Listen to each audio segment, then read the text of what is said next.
हाँ जी सर। हाँ जी,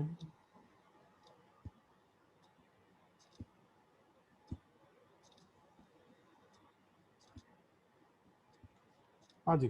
तो मैं बता रहा था आपको कि कस्प का जो स्टार्टिंग डिग्री मिनट सेकंड होता है, जहां पे एग्जैक्टली वो फॉल करता है, उस पॉइंट का जो सबलॉर्ड होता है, या उस पॉइंट का जो उस पॉइंट के जो आप कह लीजिए जो प्लैनेट्स होते हैं connected, they become very important and sublord is the most powerful, that's why we take the sublord maximum time. और उस हाउस से रिलेटेड जो भी मैटर्स हैं वो उनको डिसाइड करने में बहुत ही इंपॉर्टेंट रोल प्ले करता है। जैसे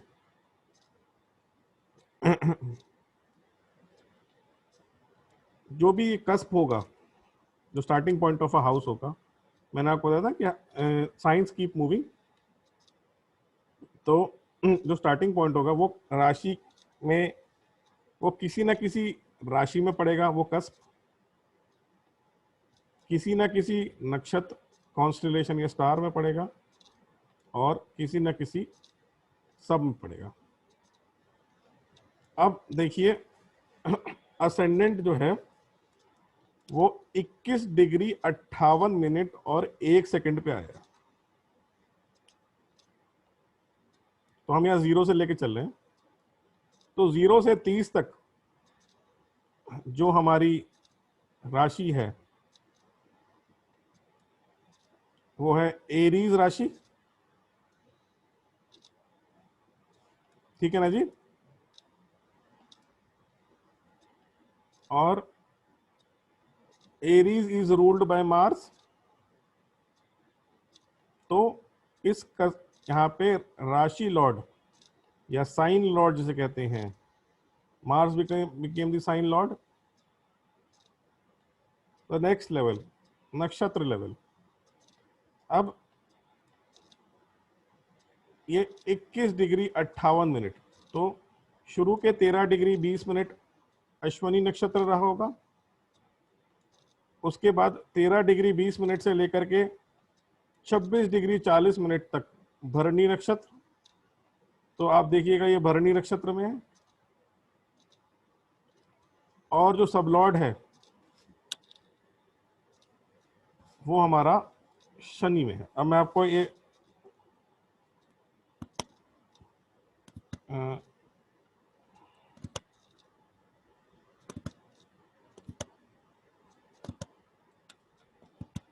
देखिए, ये देखिए,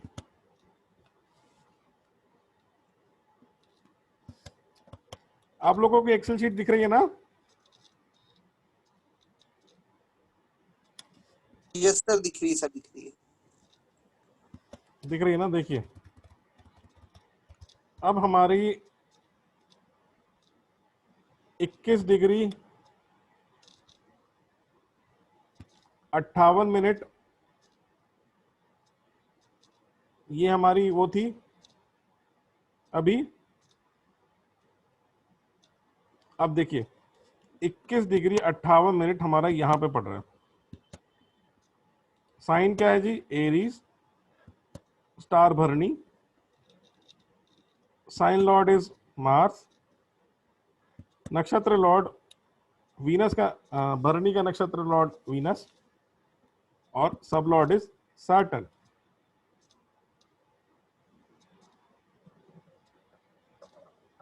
ठीक है ना जी। और ये जो टेबल बनी है वो, जैसे केतु का मैंने आपको बताया था 46 डिग्री, सॉरी 46 मिनट्स 40 सेकेंड्स, तो वो जितना भी बैंडविड्थ निकल करके आया है उस हिसाब से टेबल पॉपुलेट कर दी गई है, और ये नीचे तक पूरी 360 डिग्री की बना रखी है मैंने। ये आपको नेट पे भी मिल जाएगी, इस इज इजीली अवेलेबल। मैंने थोड़ा सा इसे अपने हिसाब से ट्वीक किया है। so that it becomes easy for me to read. तो ये पूरे 360 डिग्रीज की है, ऊपर से नीचे तक। तो इसमें आपको कोई भी पॉइंट, पूरे ज़ोडियाक में कोई भी पॉइंट अगर आपको देखना है तो आप इस टेबल को देख सकते हैं और वहां से आप उस पॉइंट को डिसाइफर कर सकते हैं।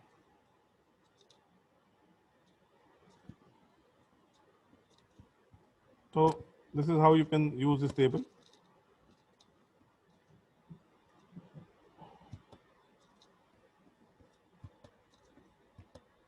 ओके, सो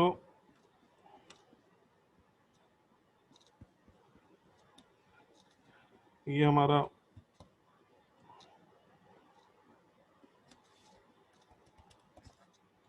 तो यहां तक मैंने आपको ये बताया, सिखाया कि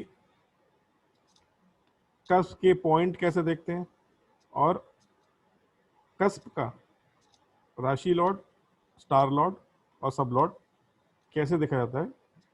आई ऑल्सो टोल्ड यू कि sub lord is the most powerful, इसलिए usually we check the sub lord. तो द कस्पल सब लॉर्ड, जैसे मान लीजिए हमको फिफ्थ कस्प से सबसे ज्यादा अभी नाता पड़ेगा इस कोर्स में। Fifth cusp is very important to check the promise. अब फिफ्थ कस्पल सब लॉर्ड अगर पैसे के लिए अच्छे हाउसेस के साथ कनेक्ट हो रहा होगा, second house, sixth house, 11th house और 10th हाउस के साथ कनेक्ट हो रहा होगा, और वो किसी गलत हाउस के साथ कनेक्ट नहीं हो रहा होगा, तो वी कैन से दैट हाँ it is positive for trading and we can give a go ahead. But अगर fifth cuspal sub lord negative house के साथ कनेक्ट हो रहा होगा, 5, 8, 12 के साथ कनेक्ट हो रहा होगा,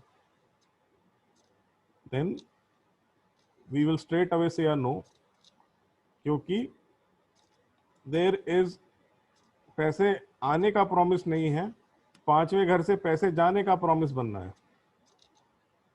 इसका मतलब ये है कि अगर बंदा ट्रेडिंग एक्टिविटी में इन्वॉल्व होगा, स्पेसिफिकली शेयर ट्रेडिंग में, जिसमें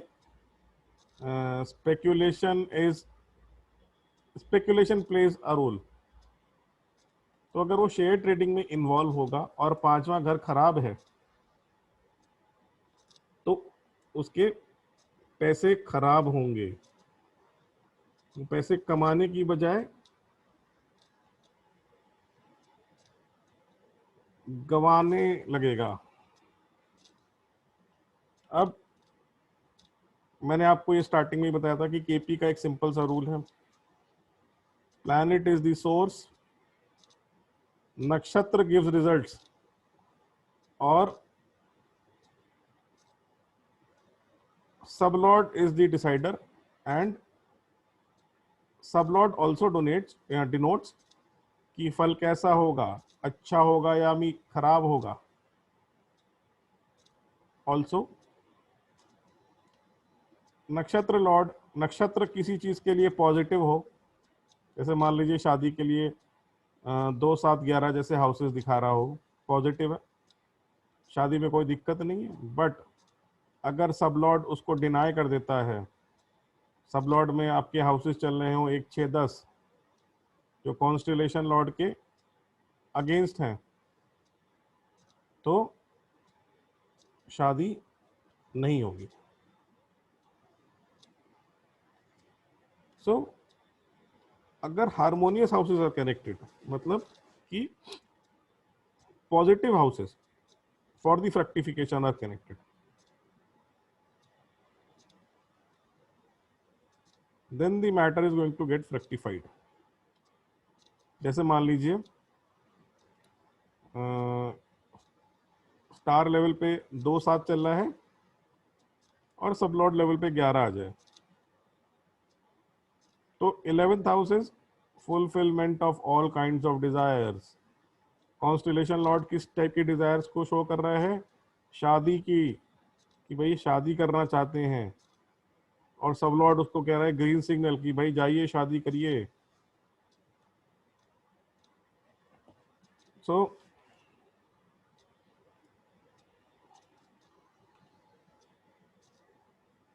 रोल ऑफ कस्पल सब लॉर्ड।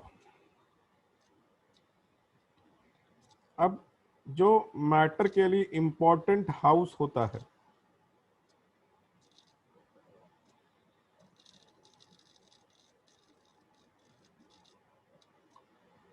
और उसका सब लॉर्ड उसके इंपॉर्टेंट और auxiliary houses. Auxiliary houses in the sense, जैसे शादी के लिए 2 और 11 दे आर सपोर्टिव। सातवां घर इज प्राइम।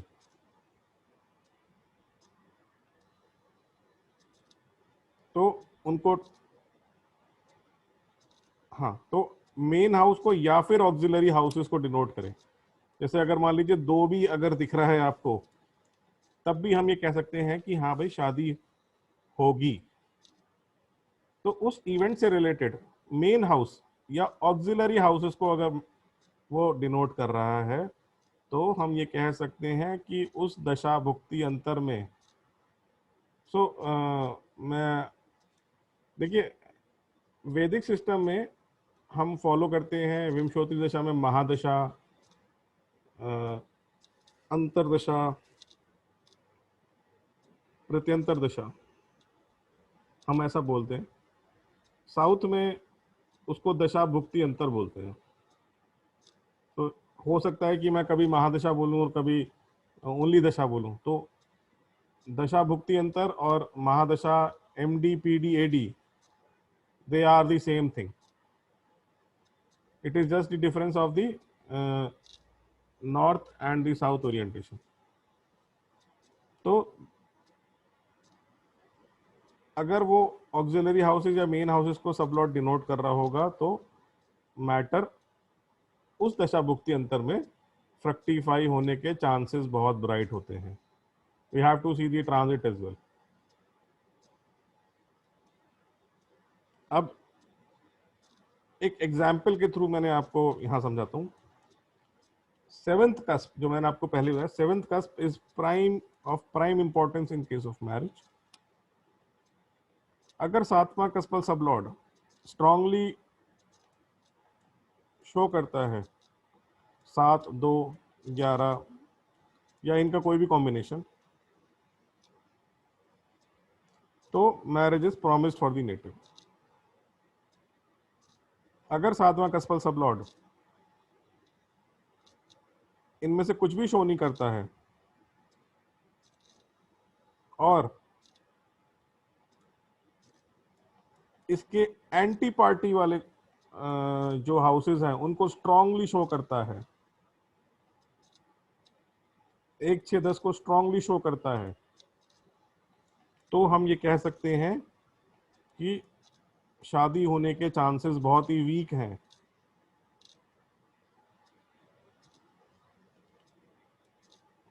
अब अगर कस्पल सबलॉर्ड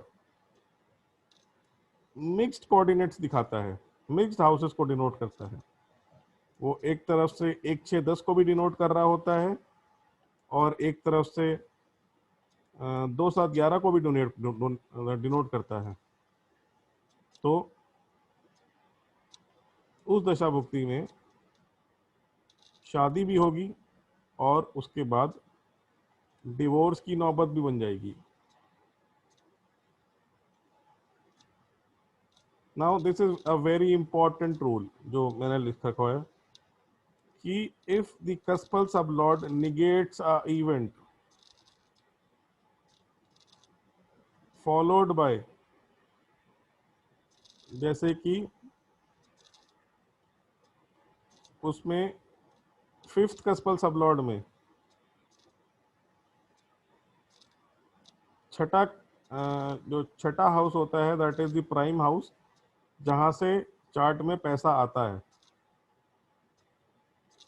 तो अगर 5th हाउस बिकम्स एक्टिव, तो वो छठे हाउस को कट कर रहा है और उसके साथ 8-12 भी कनेक्ट हो जाए। तो मैंने आपको थोड़ी देर पहले भी बताया था कि अगर सब लॉर्ड लेवल पे 5-8-12 कनेक्ट हो जाता है then it is a disaster. ऐसा आदमी कभी भी अगर ट्रेडिंग करने के लिए चलेगा, अगर फिफ्थ का स्पेल सब लॉर्ड अपने सब लेवल पे 5-8-12 डिनोट कर दे, तो ऐसे आदमी का लालच की वजह से इनफैक्ट, और अगर राहु हो फिफ्थ का स्पेल सब लॉर्ड और वो सब लेवल पे 5-8-12 दे दे, तो ऐसा आदमी लालच की वजह से अपना पूरा अकाउंट खाली करा लेता है, पूरा account. He gets completely wiped off. Now we'll talk about deciding the quantum. तो अमित जी सुन रहे हैं आप? हाँ जी सर, यस सर, सुन रहा हूँ। शिशाग्री जी आप हैं, सुन रहे हैं? शिशाग जी को कुछ इशू है। एनीवेज,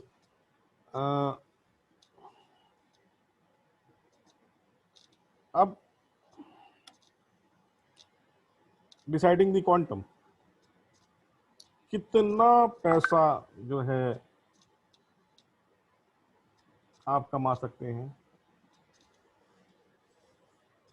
क्वांटम क्या होगा उस चीज का। तो क्वांटम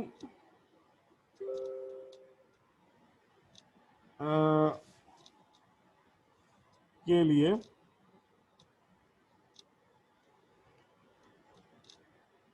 पहले प्रॉमिस होना चाहिए, जो मैंने लिखा हुआ है कि कुएं में पहले पानी होना चाहिए, तभी आप उसमें बाल्टी डाल करके पानी निकाल सकते हैं। तो कुआं will act like a promise. अगर प्रॉमिस है ही नहीं, कुआं सूखा पड़ा हुआ है, तो आप उसमें बाल्टी डाल के पानी नहीं निकाल सकते। सो कुएं में पानी एक एक बाल्टी है, एक टम्बलर है, एक ग्लास है, कितना है वो हमारा कस्पल सब लॉ डिसाइड कर देता है। तो हम इसमें मैं आपको एग्जांपल देता हूँ। Second cuspal sub lord, second house represents our संचित धन, आवर बैंक बैलेंसेस। तो सेकंड हाउस अगर सेकंड कस्पल सब लॉट अगर 2, 6, 10, 11 हाउसेस से कनेक्टेड हो और 8-12 हाउसेस उसमें हो ही ना, तो ये बेस्ट कॉम्बिनेशन है। ऐसे व्यक्ति के पास बहुत धन होता है, काफी पैसा। अब अगर वो 2-6, 2-11, 10-11, 6-10 इस टाइप के कुछ कॉम्बिनेशन के साथ हो, तो आदमी एक मिलियनियर होता है। मतलब millionaire is people having something in 10 lakh. तो मतलब करोड़पति आप पकड़ सकते हैं। तो पहले वाला आदमी अरबपति टाइप्स, दूसरा वाला व्यक्ति करोड़पति टाइप्स। अगर सिर्फ एक ही चीज सिग्निफाई हो रही हो, तो आदमी पास रीजनेबल फाइनेंस होता है। तो देश काल पात्र के हिसाब से आज की डेट में हम उसको भी एक लखपति की श्रेणी में रख सकते हैं कि हाँ, आदमी के पास अच्छा खासा मतलब ठीक ठाक पैसा होगा। अगर जो ये लखपति कैटेगरी का बंदा है, उसके में कहीं से भी 8 या 12 दोनों में से एक अगर कनेक्ट हो जाता है, तो इट डिनोट्स कि आदमी पैसा तो कमाएगा, पैसा कमाएगा, बट खर्चा भी कर देगा। पैसा टिकेगा नहीं उसके पास। आपने ऐसे बहुत सारे लोग देखे होंगे। और आजकल तो थोड़ा ट्रेंड भी ऐसा ही हो गया है कि लोग सेविंग्स पे ज़्यादा ध्यान नहीं देते हैं, जबकि financial planning is very important, very important. But still people do not, to some age even I did not do that. People like कि भाई पैसा आए खर्चा करो, enjoy your life, कल किसने देखा है। But financial planning is very important. So जो ये कैटेगरी वाले लोग हैं, इनकी फाइनेंशियल प्लानिंग बहुत ही वीक होती है। आए खर्चा करे, फिनिश, सैलरी आई महीने के अंत तक खत्म। और अगर सेकंड कस्प 1, 5, 10 या फिर इस टाइप के हाउसेस को दिखाता है,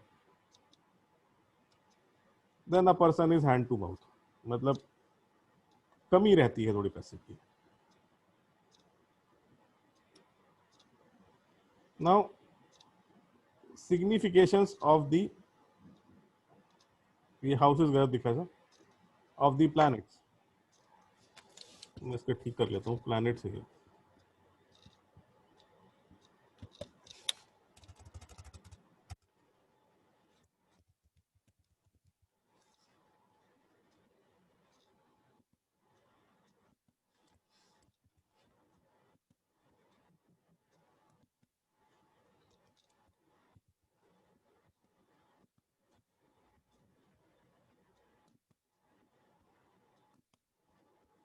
हाँ जी,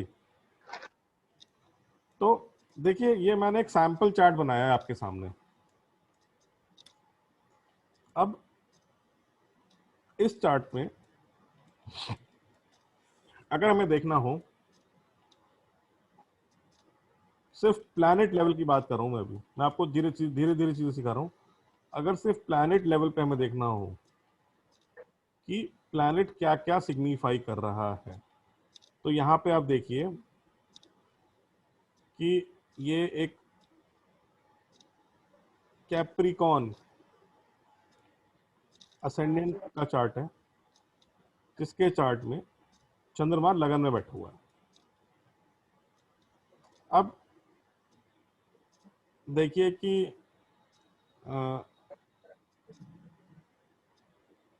चंद्रमा जो है, that is the Lord of the 7th house, sitting in the लग्ना। तो चंद्रमा यहाँ पे रिप्रेजेंट करेगा 1st and the 7th house. We have not taken aspects as of now. Aspects we will take. तो अभी हाउ टू प्लैनेट से कैसे निकालते हैं कि क्या क्या हाउसेस सिग्निफाई हो रहे हैं। Is it fine? Amit ji आप ही बता दीजिए, शेषाद्री जी का तो वो माइक ठीक नहीं है। हाँ जी सर, ठीक ठीक है है ना सर। जी? हाँ जी, हाँ जी, आपको समझ में आ रहा है ना अमित जी? हाँ सर आ रहा है कि मून अभी मतलब पहले हाउस में बैठा हुआ है, हाँ जी। और आपने बोला कि वो 7th हाउस का लॉर्ड है। हाँ, तो आपको ये तो पता है ना कि ये 4th साइन कैंसर साइन का लॉर्ड होता है चंद्रमा। हाँ जी, हाँ जी, हाँ जी सर, वो पता है। तो मैं थोड़ा स्लो चल रहा हूँ ताकि जो ना आप लोगों को बाद में दिक्कत ना आए। यू शुड ठीक, नो हाँ जी द सर। बेसिक्स। चाहे we I have to take one more session, 5 की जगह 6 ले लूँ, हाँ जी सर। बट मैं चाहता हूँ कि आप लोग समझ जाए तो दैट इज बेटर। हाँ जी सर। मतलब दिस इज वेरी इंपॉर्टेंट, जो भी हम पढ़ रहे हैं ना अभी, ये आपको, हाँ जी, ये बेस है। हाँ जी सर। और मैं आपको एक बहुत ही क्विक स्नैपशॉट में बेस कराने की कोशिश कर रहा हूँ। हाँ जी। तो यहाँ पे चंद्रमा जो है, जो लगन में बैठा है, वो 7th का लॉर्ड, तो it will represent 1st and the 7th house. Sun, sun देखिए 8th हाउस का लॉर्ड है, 10वें घर में बैठा है, it will represent 8th and the 10th house. हाँ जी हाँ शनि, जी। हाँ जी सर। शनि जो है लगन का लॉर्ड है, दूसरे घर का लॉर्ड है, 7वें घर में बैठा है, हाँ जी, 7, हाँ जी। It will represent 2 3 7 Venus. Venus is the lord of 5th house and the 10th house, sitting in the 4th house. Venus will represent 4 5 10. Okay, तो सर हाँ जी, सर इसका इसका करना था शनि का, वो एक बार सर फिर से बोलना। देखिए शनि जो है फर्स्ट हाउस का हाँ लॉर्ड है, जी सेकंड हाउस का लॉर्ड है, sir. Shani sir sir Shani अभी बैठा सर, शनि बैठा अभी 7th हाउस में बैठा ना। 7th हाउस बैठा जी, करेक्ट। तो हाँ जी। और सर वो भी लॉर्ड सर देखो अभी शनि का सर, शनि होता है कैप्रिकॉर्न एक्वेरियस का होता है ना। हाँ तो तो सेकंड कैप्रिकॉर्न 10 11 ठीक है हाँ। है ना, तो ये फर्स्ट और सेकंड आएगा ना। फर्स्ट और सेकंड। हाँ जी शनि। तो सर ये मैं, आपने इसमें ओ सेकंड थर्ड इसमें मैंने लिखा गलत हुआ है, लिख दिया जी, वो मुझे। क्योंकि हाँ दिस इज अ मिस्टेक, मैंने गलत लिख दिया, बोल में सही रहा था 2 3 7, इसमें मैंने हाँ गलत जी हाँ लिख जी हाँ दिया जी। जी। फर्स्ट और सेकंड आएगा।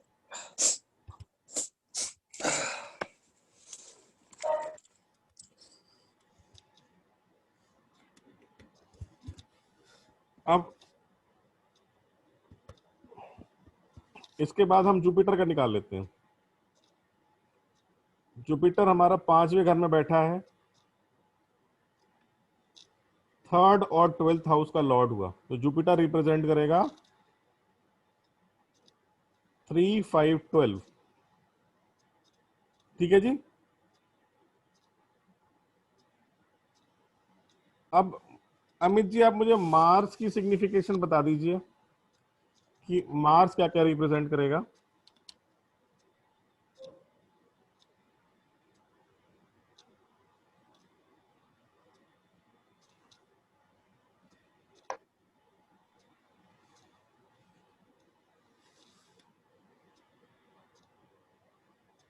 अमित जी, सर जो मार्स है वो 4 और 11 को सिग्निफाई कर रहा है सर, 4 11 करेक्ट, को। वो 4 और 11 को सिग्निफाई कर रहा है। अब क्या है कि अब हम देखते हैं कि राहु केतु के कैसे निकाले जाते हैं कोऑर्डिनेट्स, या हाउसेस क्या सिग्निफाई कर रहे हैं। तो राहु केतु के लिए क्या है, ये छाया ग्रह हैं, तो इनका अपना तो कोई साइन है नहीं, तो ये इनके हम अगर हाउसेस निकालने की कोशिश करें तो द रूल्स आर कि राहु केतु के साथ कोई भी ग्रह बैठा हुआ हो, और जो भी ग्रह इन्हें वैदिक एस्पेक्ट से एस्पेक्ट कर रहा हो। आई होप आप दोनों को वैदिक एस्पेक्ट्स पता है ना। वैदिक सर एस्पेक्ट, हाँ। वैदिक एस्पेक्ट्स हाँ जी सर। मंगल के होते हैं 4 7 8, हाँ जी। जुपिटर के 5 7 9, शनि के 5 3 7 7 9। 10, हाँ बाकी जी हाँ सबके जी। 7 हैं। हाँ जी हाँ जी। तो वैदिक एस्पेक्ट्स, फिर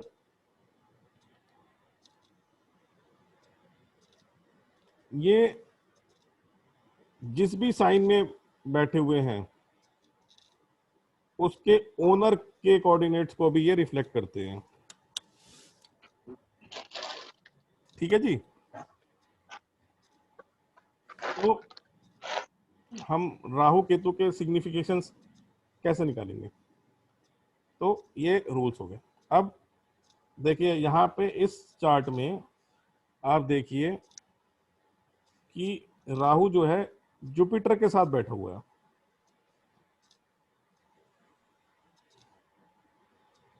ठीक है जी, और इसे कोई भी प्लैनेट एक्सपेक्ट नहीं कर रहा है। हाँ जी, हाँ जी, ठीक है जी, हाँ जी। और राहु जो है वीनस के घर में बैठा हुआ है। सेकंड वीनस, हाँ जी, वीनस के घर में बैठा हुआ है। तो हाँ अब जी। ये क्या क्या डोनेट डिनोट करेगा? तो अच्छा, इसमें अब राहु जहां बैठा है वो हो गया 5 नंबर। 5 हाँ जी, तीसरा हाउस और 12वां हाउस खाली है जुपिटर का। तीसरा और जुपिटर का, जुपिटर, हाँ, तीसरा जुपिटर का है, और 12वां हाँ भी जी, जुपिटर। हाँ जी। तीसरा, तीसरा 12वां, ठीक है। तीसरा तीसरा और 12वां 12वां हो एक, गया। हाँ जी, ठीक है जी, हाँ जी। और चौथा अगर देखिए, चौथा घर सर है, चौथा घर, चौथे में तो एक आ रहा है।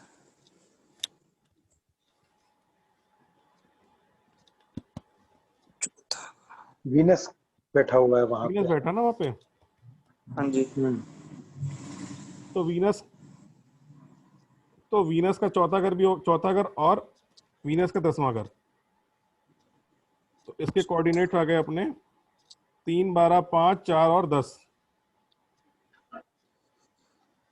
सर एक, सर एक मिनट, वीनस वाला पार्ट फिर से बोल देना मुझे थोड़ा सा।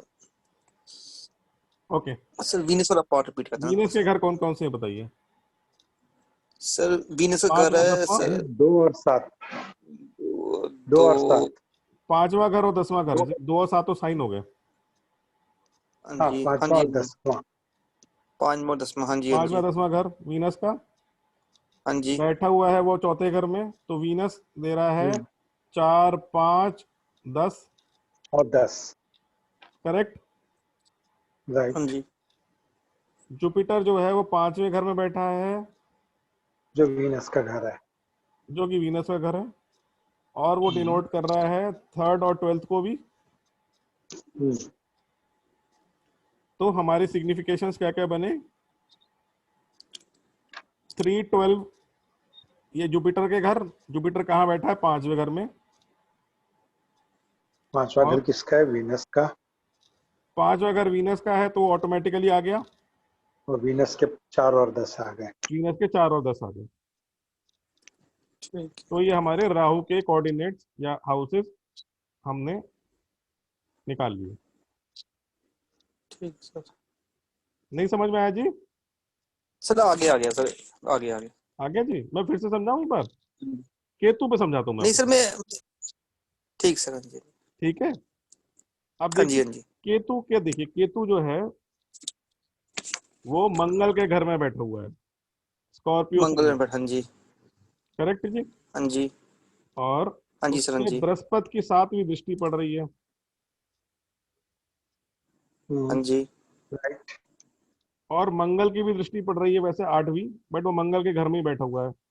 तो मार्स को तो वैसे भी जो है वो कर रहा है वो, है ना जी? हाँ जी, हाँ जी, बाकी कोई भी प्लेनेट नहीं है जिसकी दृष्टि पड़ रही है उस केतु पे। हाँ जी, करेक्ट। हाँ जी सर। अब देखिए केतु बैठा है 11th हाउस में, तो हमने 11 नंबर लिख लिया। 11th में, हाँ जी, हाँ जी, वो हाँ जी, मार्स का घर है, तो 1 नंबर राशि जो है चौथे घर में वो भी हमने मार्स लिख सर, ली। हाँ जी, हाँ मार्स खुद भी वहीं बैठा हुआ है चौथे घर में, तो जी, 4, 11 तो मार्स से आ गया। 4 जी, 11 आ गया। और 4 11 आ गया। जुपिटर 5वें में बैठा है। जुपिटर बैठा है 5वें में, तीसरे और 12वें का लॉर्ड है। यस। हाँ तो जी, 3, 12, 5 ये जुपिटर से आ गया। 3, 12, 5, 4, 11 ये कोऑर्डिनेट्स हो गए हमारे केतु के। ये आपको खुद से निकालने नहीं पड़ेंगे, ये सिस्टम ऑटोमेटिकली निकाल देता है। हाँ जी, ठीक है ठीक जी। सर। हाँ जी। हाँ, बट आपको पता होना चाहिए कि निकाले कैसे जाते हैं, हाँ जी। क्योंकि इन केस कभी आप कुछ मैनुअली करने की कोशिश करें तो यू शुड नो, बेसिक्स आपको पता होना चाहिए। चलिए अगली स्लाइड पे चलते हैं। तो ट्रेड की जो टाइमलाइन होती है, जैसे हम किसी की भी चार्ट पे एक टाइमलाइन सजेस्ट करेंगे बंदे को कि भैया आप एक लॉन्ग टर्म शेयर लीजिए, शॉर्ट टर्म लीजिए, मीडियम टर्म लीजिए, 6 महीने को रखिए, 6 साल को रखिए, 6 दिन को रखिए, 1 दिन को रखिए, 2 दिन को रखिए। तो हम ये जजमेंट कैसे करते हैं? तो सबसे इंपॉर्टेंट है कि हम ये जजमेंट करेंगे महादशा, अंतरदशा, प्रत्यंतर दशा और ट्रांजिट्स और रूलिंग प्लैनेट्स का भी कॉन्सेप्ट होता है। तो जो भी हमारे ट्रेड्स जिसको हम होल्ड करना चाहेंगे 3 साल से ऊपर के होराइजन पे, उसमें हम, या फिर 3 साल 4 साल होराइजन में, उसमें जो मेजर रोल प्ले करेंगे प्लैनेट्स वो महादशा और अंतरदशा ही करेंगे, क्योंकि हम रोज रोज तो कुछ कर नहीं रहे हैं उसमें ट्रांजैक्शन। हमने एक बार एक बाई कर लिया और एक सर्टेन एक ऑस्पिशियस लकी टाइम पे हमने बाई किया और एक सेकंड पॉइंट निकाला जिसके अराउंड हमको सेल करना है। तो मोटा मोटा जो है ना, अगर हमको लॉन्ग टर्म इन्वेस्टमेंट के लिए रखना है तो महादशा, अंतरदशा वेरी इंपॉर्टेंट। बाकी प्रत्यंतर और अंदर के वो उतने ज्यादा इंपॉर्टेंस होल्ड नहीं करते।